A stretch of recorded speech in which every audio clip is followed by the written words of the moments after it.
সে রাস্তার কাজ শুরু হলো। রাস্তায় ইট পাতা আরম্ভ হয়েছে, কিন্তু ইট পাতলো এই যে পাশে জায়গা, এই যে সব বোরিং করা আছে, এখানে কোনো মাটি ফেলা হয়নি। এই পাশে এবং এ পাশে কোনো মাটি ফেলা হয়নি, তবে রাস্তার কাজ চলছে।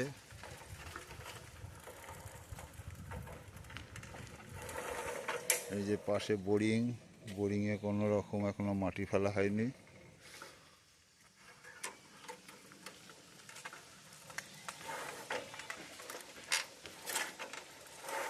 পাশে যদি বাঁধাই না দেয় তাহলে রাস্তা টিকবে না, এইটুকু বলা যেতে পারে।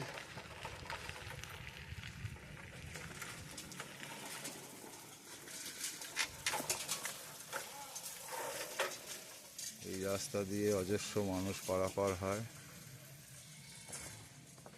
সড়ক বহির্গাছি, সাধনপাড়া, বারগোড়া, সাহেবনগর সমস্ত এলাকার মানুষ এই রাস্তা দিয়ে পারাপার করে।